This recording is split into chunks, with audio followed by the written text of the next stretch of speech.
É como o nosso juizado, todos os juizados da infância, eles trabalham pelo horário da manhã. Começamos às 7h30, e quando a gente começa a audiência, a gente não tem hora de terminar. Além de buscar o resgate do menor, a gente sempre tem um trabalho junto à família do menor. Tenho essa convicção comigo que todos os menores que tiverem problemas socioeducativos, eles são recuperados. O juiz ele tem que ter essa sensibilidade, e ele só pode ter essa sensibilidade se ele participar da sociedade. Se o juiz de direito ele não for cidadão participativo de uma sociedade, ele não vai ter noção do direito social. E se ele não for um servidor, porque ele tem que trabalhar para o Poder Judiciário em prol do povo, ele também vai desempenhar mal a sua função. Eu também desempenho a função acadêmica. É onde nós temos aqueles futuros juízes, promotores, defensores, e a gente percebe a evolução da sociedade. Mais de 50% vendido em apenas 2 meses. Venha descobrir por que o Riacho Doce Beach Residência conquistou tantas pessoas. Visite o decorado e conheça um empreendimento com infraestrutura incomparável, serviços exclusivos e 100% de apartamentos com vista para o mar. Riacho Doce Beach Residência. É para investir, é para morar, é para veranear. Construção e incorporação Teto e Rava.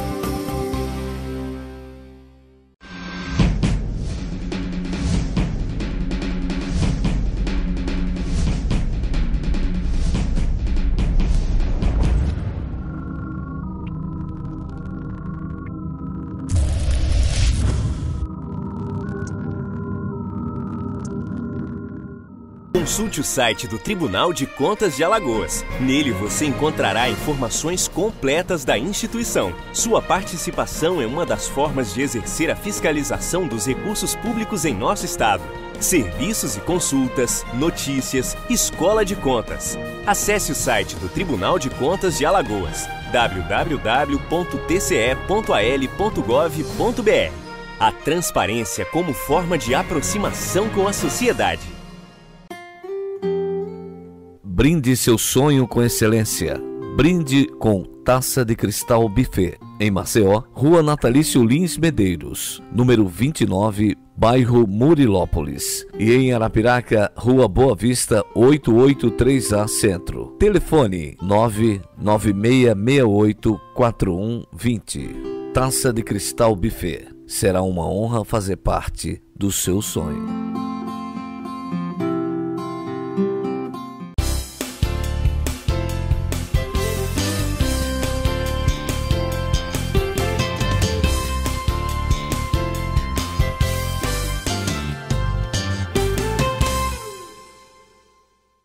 Alô, meus amigos, mais um bate-papo com o Geraldo Câmara, esperando por vocês, porque quando eu tenho um bom convidado, uma boa convidada, e eu sempre tenho, graças a Deus, Deus me ilumina para convidar as pessoas, e nas horas certas, eu fico ansioso para que você também se encontre com ela, porque aí você consegue tirar o melhor desse programa, e o melhor desse programa, eu sempre digo, o melhor desse programa são os meus convidados de um lado e vocês do outro. Vocês analisando, avaliando, me dizendo no meio da rua o que pensam, que coisa boa, isso eu acho formidável. E o meu convidado dando a você a oportunidade de dizer, não é que eu pensei nisso ou eu não pensei, puxa, eu não tinha pensado nisso, e por aí vai. De vez em quando eu trago aqui a economista Luciana Caetano, que eu digo sempre que ela mora aqui no meu coração de uma maneira muito especial, porque realmente, além de ser uma grande profissional, é uma grande pessoa. Luciana, que bom receber você. Eu que fico aqui muito honrada em ser convidada mais uma vez para o seu programa. É sempre mais um uma prazer vez, e mais conversar. uma vez. Peço a Deus que seja sempre mais uma vez. Sim, teremos muitas outras oportunidades. Pois é, né? sinal de que eu vou estar vivo aqui para receber você. Sim, com a graça de Deus. Meu anjo, me diga uma coisa, onde é que começa a influência da economia na política ou a influência da política na economia? Onde é que as duas se misturam? As duas sempre andaram juntas, né? Uma depende da outra, não tem como ser diferente disso. E qualquer coisa que se dê na esfera política, inevitavelmente, ela vai ter repercussão na esfera econômica. E o contrário também acontece, a gente vê como elas estão imbricadas desde sempre, não dá para saber onde isso começou, mas eu acho que a partir do momento que o homem começa a se organizar, você já tem aí o pensamento político e a partir daí as decisões já inevitavelmente já têm uma repercussão sobre a esfera econômica. Aí você encontra o Brasil num imbróglio. Esse é um imbróglio que nós estamos vivendo nesse momento, não é? Como é que você consegue aí definir quais serão os passos da economia desse país se a gente não consegue definir quais são os passos da política, por exemplo? Pois é, o grande problema na economia hoje é que você tem, primeiro, uma indefinição na esfera política muito grande e uma mudança de cenário, e isso, de um certo modo, cria um grau de incerteza muito grande e, consequentemente, faz com que os investidores puxem o freio de mão e isso, inevitavelmente, acaba resultando numa queda dos investimentos, do emprego e da renda e, consequentemente, num recuo da atividade produtiva no país. Isso é muito ruim. Então, enquanto não houver uma certa clareza na esfera política, e não só na composição, mas com relação às decisões que são tomadas e os efeitos dessas decisões, certamente isso tende ainda a retardar a decisão de investir para uma retomada do crescimento econômico. Seria uma nova forma de credibilidade, já que ela passou a não existir? Exatamente. A credibilidade é exatamente o que vai dar confiança aos investidores no sentido de decidir investir. Porque hoje não está claro nem onde você investir, porque não se sabe quais são os setores promissores no longo prazo. E ninguém faz investimento numa perspectiva de curto prazo. Os investimentos, eles acontecem numa perspectiva de longo prazo. Perfeito. No curto prazo, no máximo, você utiliza uma capacidade que já está instalada. Mas para novos investimentos, você tem que ter expectativas de longo prazo. E com a configuração política que se tem hoje, é muito difícil, porque você tem hoje uma luta de classes aí que está posta na economia brasileira. Não tenha dúvida que está. Agora, vamos lá. O que aconteceu no pós-impeachment, em que o governo Temer se instalou? E até uma coisa curiosa, porque a gente ouve, e aí é que eu queria a sua grande análise, a gente ouve que a inflação baixou, que determinadas coisas na área econômica estão sendo postas pelo ministro da Fazenda, e estão sendo postas de uma maneira como se fosse realmente salvações da pátria. Mas, paralelamente a isso, quando se faz uma pesquisa, do tipo das pesquisas que são feitas agora, a credibilidade do governo está lá embaixo, é mínima. Pelo contrário, ao invés de subir, desce. E nos mostram aspectos positivos. São positivos, não são positivos? Como é que você, como economista, analisa isso tudo? Tá, a gente precisa separar o que é produzido a título de discurso, e de discurso tanto pelo governo Perfeito. Quanto por seus ministros, que obviamente há um compromisso do governo e sua equipe em criar um discurso que aumente o grau de credibilidade desse governo. Então, obviamente que todo discurso que saia desse governo vai ser no sentido de acalmar os ânimos e criar uma expectativa positiva. Isso não significa que isso esteja alinhado com o pensamento da população. Eu, inclusive, o meu entendimento é de que isso está absolutamente descolado da realidade. Certo. E a outra coisa é o que a mídia reproduz. E a mídia tem tentado reproduzir, reafirmar esse discurso do governo no sentido de também criar uma expectativa positiva junto aos investidores e à própria sociedade de um modo geral. Bom, o que acontece na prática? Nem a mídia está convencida disso, nem o governo, e muito menos a população. E aí, a partir de que indicadores você consegue avaliar isso? A inflação não recua tanto assim, ela continua alta e ela baixou um pouco porque o desemprego aumentou muito e você não tem renda. A queda na demanda desacelera o ritmo de elevação de preço. Então o problema está na demanda. Exatamente. Ou no poder aquisitivo do povo. Você tem uma queda de poder aquisitivo que se dá a partir de uma elevação da taxa de desemprego, você tem uma queda do poder de compra dessa massa salarial, e isso faz com que os preços já não subam tanto na mesma velocidade que vinha subindo até então. Então isso faz. Só que mesmo assim a inflação ela não baixa tanto. E tem um agravante. Mesmo com essa inflação ainda um pouco alta, o governo não baixa significativamente a taxa de juros, o que faz com que os investimentos ainda andem muito timidamente, tanto porque a taxa de juros está muito alta, e quando a taxa de juros está alta, ela desloca o capital para o mercado financeiro, ao invés de mantê-lo no setor produtivo. E transforma o país num monetarista. Exatamente. Você tem aí você eleva o grau de financiarização da riqueza, né? E essa é a expressão que a gente usa quando você tem um volume muito grande de recursos, não investido no setor produtivo, mas no mercado financeiro. E de um modo geral, você tem uma expectativa que também não é muito grande, não é muito boa em relação aos investidores. Ou seja, qual é o cenário que você tem hoje? Você tem um cenário hoje com promessas de corte de programas sociais, de reforma trabalhista, de reforma previdenciária. Tudo isso vai culminar com a redução significativa da massa salarial, e sem consumo ninguém investe, porque o que faz com que se materialize o circuito de valorização do capital é o consumo. Claro. Se eu tenho medidas que vão caminhar na direção de reduzir o poder de compra da população, inevitavelmente os investidores, eles ficam tentando entender qual é o circuito para que esse capital se valorize, e se o governo não tiver o mercado internacional como uma possibilidade, o mercado doméstico hoje está comprometido. E o Brasil não tem um nível de competitividade tão alto para apostar no mercado internacional hoje, considerando que também o mercado internacional vem passando por uma grande crise. Você pode pegar a economia americana, pode pegar a Europa, ou seja, a gente está aí num tabuleiro de xadrez em que você não tem a terceira jogada visualizada. Muito bem. Essa terceira jogada estaria, por chutar, estaria num aumento da produção e da produtividade de negócios menores?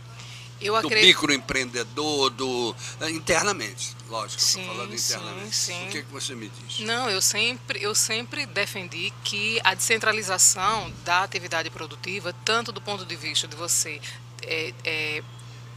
diminuir a concentração nos grandes conglomerados, assim como também você descentralizar do ponto de vista geográfico. Perfeito. Então, se a gente conseguisse ter hoje um projeto de desenvolvimento em que a atividade produtiva tivesse descentralizada e você tivesse um apoio do Estado, numa perspectiva de ter um incentivo fiscal e também uma taxa de juros com juros subsidiados para o pequeno investidor, de modo que essa descentralização resultasse na geração de emprego e renda na periferia do país, você teria, sem sombra de dúvida, na interiorização uma dinâmica muito mais acelerada e, inclusive, com o consumo sendo gerado localmente. Muito bem, localmente. Aí eu volto à minha velha bandeira de luta, que eu sempre acho que ela é válida.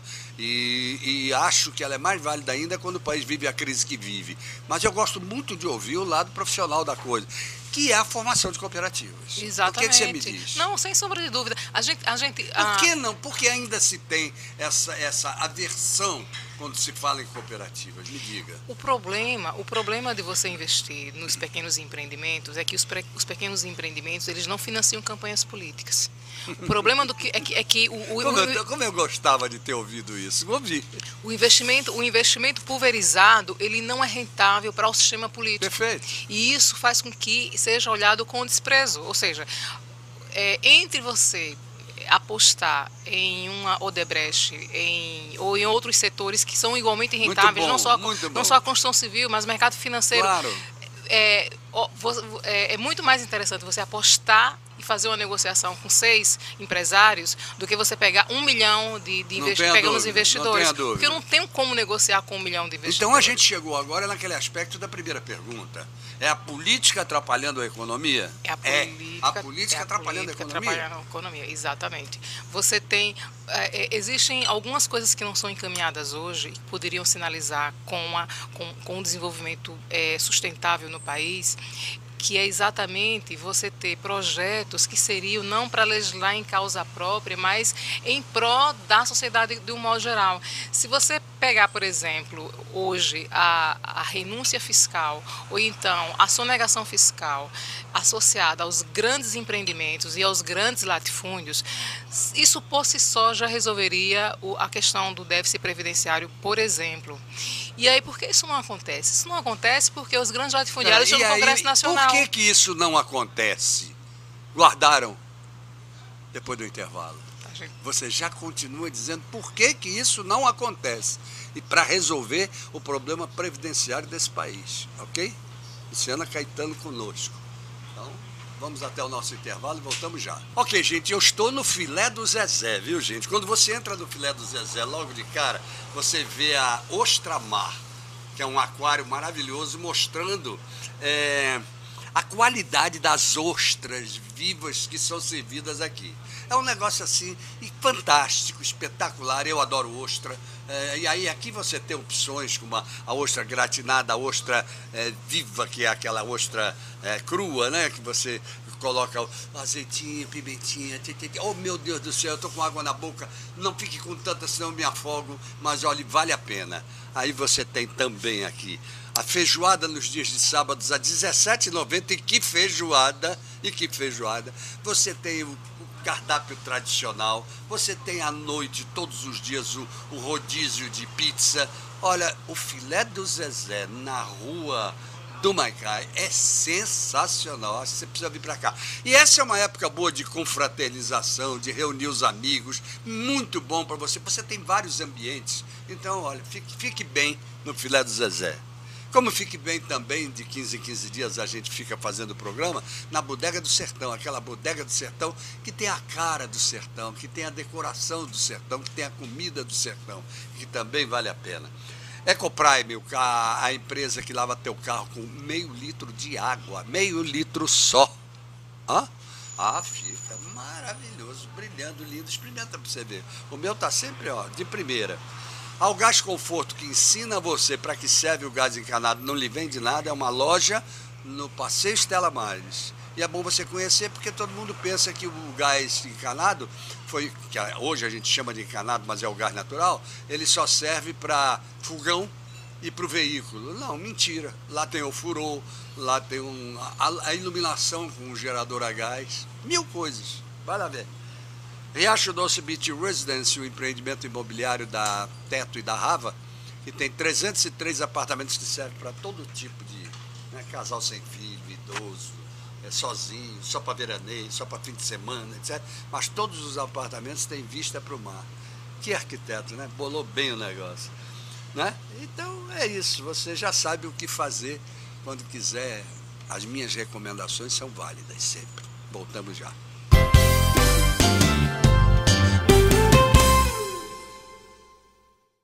Mais de 50% vendido em apenas 2 meses. Venha descobrir por que o Riacho Doce Beach Residência conquistou tantas pessoas. Visite o decorado e conheça um empreendimento com infraestrutura incomparável, serviços exclusivos e 100% de apartamentos com vista para o mar. Riacho Doce Beach Residência. É para investir, é para morar, é para veranear. Construção e incorporação Teto e Rava.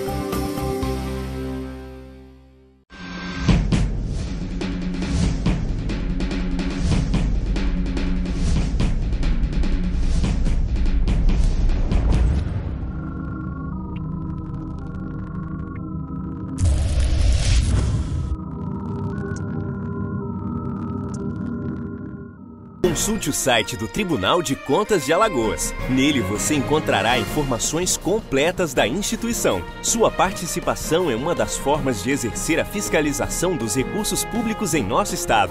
Serviços e consultas, notícias, escola de contas. Acesse o site do Tribunal de Contas de Alagoas, www.tce.al.gov.br.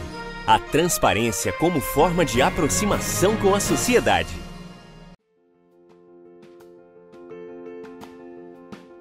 Hoje eu acordei às 5h15, foi 1h30 mais ou menos de percurso até a chegada aqui. Muitos dos dias eu pernoito aqui na comarca, mas há dias em que eu preciso vir de Maceió e às vezes no mesmo dia voltar para Maceió. Hoje é um desses dias em que eu voltarei a Maceió à noite para fazer o curso na Escola da Magistratura. Decidir é algo extremamente difícil.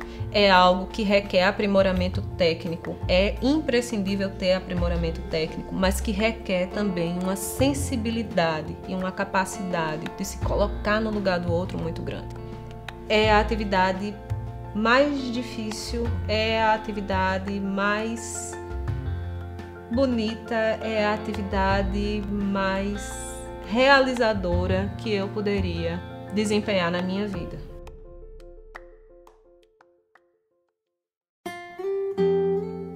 Brinde seu sonho com excelência.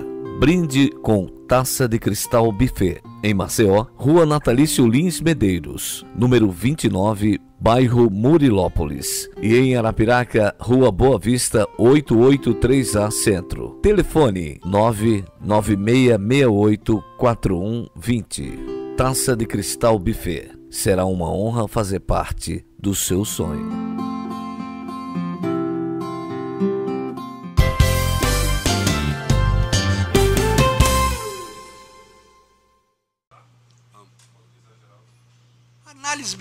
Análise bem feita está sendo feita hoje aqui pela economista Luciana Caetano do que é a situação que o Brasil vive, de uma maneira simples para você entender. E aí ela parou num determinado ponto que eu queria que ela continuasse. Pois é, Geraldo. Então a gente tem hoje uma dificuldade muito grande de implementar um projeto de desenvolvimento sustentável que possa exatamente alavancar os pequenos empreendimentos. Exatamente porque os empreendimentos ele não enchem os olhos do Congresso Nacional e mesmo entre os entes federativos também os governos estaduais parecem não olhar com muito apreço os pequenos empreendimentos. O grande interesse é nos investimentos de grande porte, nos grandes conglomerados. E aí a minha suspeita, inclusive por tudo que tem acontecido no país e que a gente tem visto, essa relação um tanto quanto promíscua entre o público e o privado, esse índice elevado de corrupção que acaba comprometendo o processo de desenvolvimento tanto do país quanto também dos entes federativos e dos municípios. Está aprovado aí, né? Exatamente. Tá aprovado. Então, se a gente tivesse o compromisso com o desenvolvimento local e com o desenvolvimento sustentável do país, certamente nós teríamos um projeto de desenvolvimento capaz de acolher os pequenos empreendimentos, tanto com a política fiscal como a política monetária, direcionada numa perspectiva de você gerar emprego e renda localmente e evitando o fluxo migratório para as grandes cidades, o superadensamento em cidades que já não suportam mais e comprometendo inclusive trânsito, causando problemas de toda ordem, inclusive ambientais, mas a gente não vê nenhum projeto que acolha, que contemple isso. Por quê? Porque não é rentável para o sistema político, para o sistema de permanência na política. E isso faz com que não haja nenhum empenho. Por quê? Porque isso não gera financiamento de campanha. E aí você acaba tendo um comprometimento do próprio processo de desenvolvimento do país, já que o país é formado por essas partes menores. Com certeza. Então, se você não tem uma boa gestão no município e nos estados, obviamente que o todo, que é uma composição das partes menores, tende a ter também um desenvolvimento comprometido. E mais ainda, a gente vai ver que essas diferenças se acentuam à medida que você tem melhores e piores gestores. Então, existem regiões em que você tem melhores resultados. Você compara o estado de Santa Catarina com o estado do Piauí e o estado de Alagoas, você vai ver a diferença. A diferença é grande. Claro que você tem aí outras variáveis, como, por exemplo, a própria intervenção do Estado Nacional, historicamente, favorecendo mais uma região do que outra. Mas a gente precisa responsabilizar os gestores locais, porque eles têm uma parte dessa responsabilidade. É engraçado, quando você fala na responsabilidade do gestor local, e eu defendo, por exemplo, a questão da produção desintegrada de uma parte única, ou seja, a formação de cooperativas, a questão da vocação, né? A vocação de cada região, e você investir naquela vocação e por aí vai, me lembra que um bom prefeito, um bom gestor local, ao contrário, ele pode ser uma partícula, ele pode ser uma parcela de uma nova formação geopolítica e econômica de um país. Sim. Não pode? Se ele se conscientizar do trabalho dele, não é? Se ele for um exemplo, olha, sempre me faz lembrar, quando eu falo em cooperativa, sabe, Luciano, se você me permite, sempre me faz lembrar uma cidadezinha do interior da Bahia, que eu conheci há 40 anos atrás. E essa cidade, o prefeito era um deus. Por quê? O prefeito fez o seguinte: a cidade era muito pequena, vivia da agricultura e vivia de um mercado, e esse mercado vendia lá para o mercado municipal. Ele fez a cooperativa para os produtores, dentro das famílias, As famílias mandavam as mulheres para o mercado, transformou o mercado também em cooperativa, transformou a cidade. A cidade era uma grande cooperativa. Não, e você você reduz enormemente a desigualdade social naquela região. A desigualdade social. Ou seja, o índice de higiene cai naquela região. Claro. Por quê? Porque na hora que você permite que todo mundo gere autonomamente renda e dignamente, Perfeito. sem ter que fazer as transferências de renda, então você dá mais dignidade, dá mais autonomia, você aumenta a autoestima das pessoas. Então você efetivamente contribui com o processo de desenvolvimento de uma forma sustentável no longo prazo. E não é a centralização. A gente cometeu um erro. Historicamente, o Brasil sempre fez isso. Se você pega desde o governo de JK até os dias atuais, sempre se apostou na concentração. Perfeito. Na concentração geográfica, na concentração no número pequeno de empresas, na formação de monopólios e oligopólios, acreditando que isso era o modelo para competir com o mercado internacional. Esse foi o grande erro. Porque os males sociais do Brasil hoje estão atrelados em grande medida à concentração de riqueza. Porque é fácil concentrar, mas é muito difícil a descentralização, porque ela implica numa briga que o governo tem que comprar com quem tem hoje um patrimônio mais alto e a renda mais alta. E me diga uma coisa, quando se dizia antigamente, eu estou falando da década de 40, de 50, que você não era nem nascida, mas se dizia, o Brasil é um país essencialmente agrícola, e se respeitava a agricultura desse país, se respeitava. Né? Tanto que nós já tínhamos, naquela época, desde Getúlio Vargas, Ministério da Agricultura, sim, e por aí vai. Sim. Né? Por que a chamada industrialização do país afogou o sistema agrícola do país também? Sem a formação de estrada, sem estrada de ferro, sem locomoção, sem escoamento de produção, nem nada.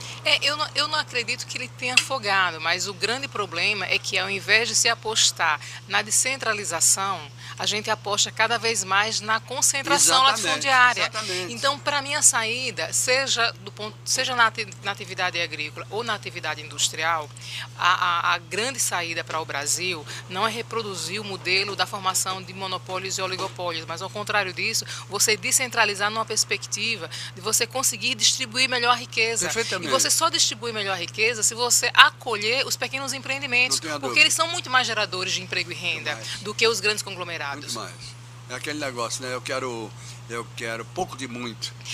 Não adianta você pensar numa economia voltada para o mercado internacional, porque o Brasil não é um país que tem um nível de competitividade capaz de alcançar cada vez fatias mais elevadas desse mercado internacional. É preciso apostar no mercado doméstico. E para fazer isso, você tem que gerar riqueza internamente.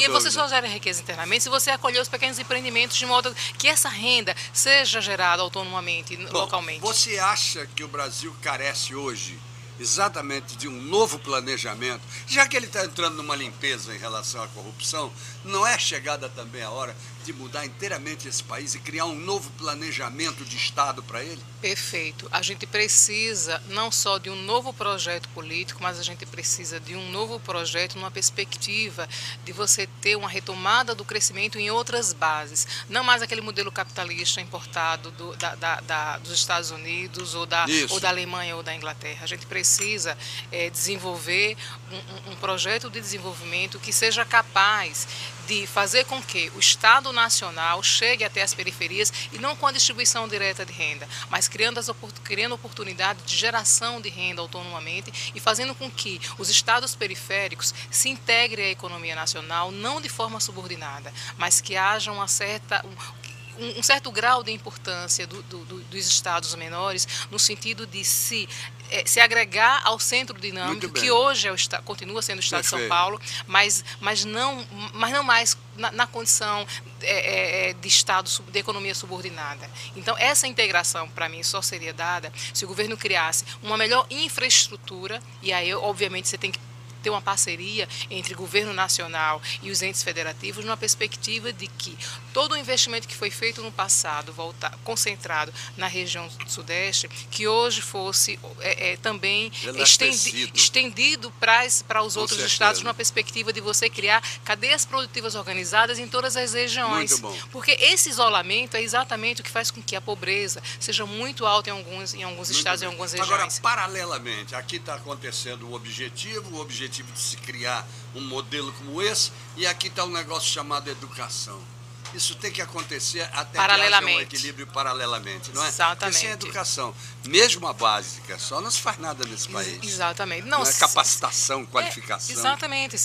Para você gerar renda, você tem que dar outro condição de gerar essa renda. E aí, se você não tem uma população que seja minimamente preparada para isso, Perfeito. obviamente que ela vai enfrentar uma restrição em algum momento. É verdade. E aí, a ausência da educação, ela se transforma num gargalo ao próprio desenvolvimento. É preciso, e nesse sentido, considerando as desigualdades sociais, essa educação ela só pode chegar se for através do setor público. Não tenha porque dúvida. as camadas mais pobres não têm condição de acessar a educação através do mercado. Mas é aquela aí, a gente entra naquela velha história, a que você se referiu de uma outra maneira, e eu te provoco agora no final do programa nisso. Eu sempre digo que o analfabeto interessa e a seca interessa. Ambos interessam porque dão voto. Exatamente. Não interessa erradicar o analfabetismo, principalmente no Nordeste brasileiro, o que é uma pena. Pois é. Não, tem duas coisas que para mim não fazem muito sentido. Um é você manter uma taxa de analfabetismo tão alta em alguns estados, e outra é você manter ainda algumas regiões sem acesso à água potável. Perfeitamente. Como é que você vai desenvolver a economia local de qualquer região sem água? Não há. Enquanto não se resolver o problema das áreas mais secas, do sertão do Brasil, você não vai conseguir desenvolver as economias locais. Porque água e energia são básicos para qualquer atividade produtiva. Exatamente. Então, sem isso, e isso me parece elementar, e não é uma coisa tão difícil, porque coisas maiores já foram feitas nesse país. Com certeza. A questão é o que é que eu priorizo, ao que eu dou importância. Então, é a mesma coisa da energia elétrica na área rural. Até 2000... menos de 50% dos domicílios na região norte não tinham acesso à área rural. Então, assim, é complicado. Enquanto você não tratar os desiguais então, com as suas particularidades, a gente não vai conseguir diminuir essas desigualdades. Então, a gente chega novamente naquilo que também foi o princípio do programa. O peso político ainda é maior, infelizmente. O peso político ainda é maior e, infelizmente, a gente não tem uma representação boa o suficiente para conseguir brigar por uma intervenção do Estado Nacional na perspectiva de reduzir as desigualdades entre os estados do Brasil. Puxa, Luciana, eu estou babando. Imagine o público telespectador, hein? Que pena você, que quando acabou. vem aqui, você dá show. Que pena. O show é seu, o espetáculo é seu. Muito pelo contrário. Eu fico babando, com vontade de puxar mais. Que o programa que você seja mais pede. comprido, que a gente consiga deixar esse telespectador cada vez mais bem instruído. Porque falar de economia não é vir para cá com economês. Eu acho que falar de economia é isso. É mostrar o chão, para que ele possa entender onde é que está o pecado. Você faz isso. Obrigado por ter vindo. Eu que agradeço pela oportunidade. É sempre um prazer muito grande conversar com você. Obrigado, meu amor. Obrigado mesmo. Obrigado a vocês também que estiveram conosco até agora. Até amanhã, né? Até amanhã, se Deus quiser, com mais um bate-papo com o Geraldo Câmara. Ele mandou dizer que quer, e quando ele manda dizer que quer, todo mundo já sabe. O encontro está marcado. Então, liga lá, ok? Obrigado, gente.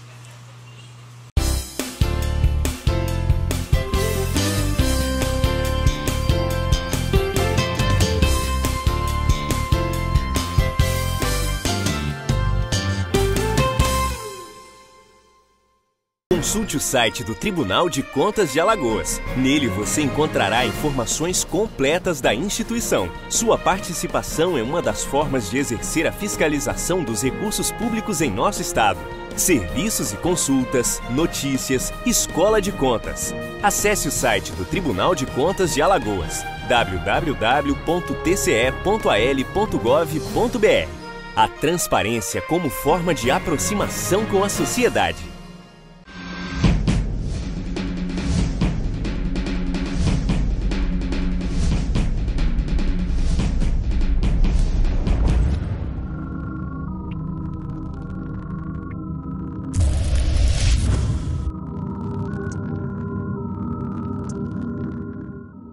Mais de 50% vendido em apenas 2 meses. Venha descobrir por que o Riacho Doce Beach Residência conquistou tantas pessoas. Visite o decorado e conheça um empreendimento com infraestrutura incomparável, serviços exclusivos e 100% de apartamentos com vista para o mar. Riacho Doce Beach Residência. É para investir, é para morar, é para veranear.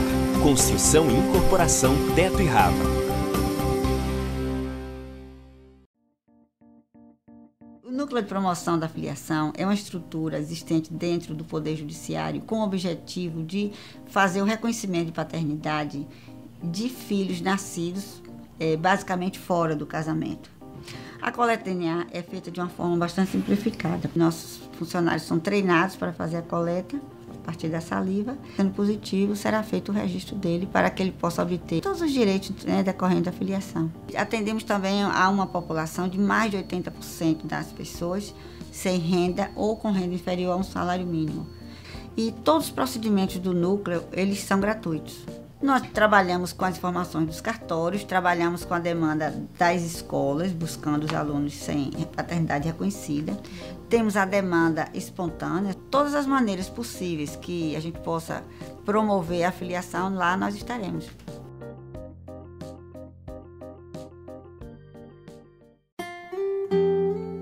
Brinde seu sonho com excelência. Brinde com Taça de Cristal Buffet. Em Maceió, Rua Natalício Lins Medeiros, número 29, bairro Murilópolis. E em Arapiraca, Rua Boa Vista, 883A Centro. Telefone 996684120. Taça de Cristal Buffet. Será uma honra fazer parte do seu sonho.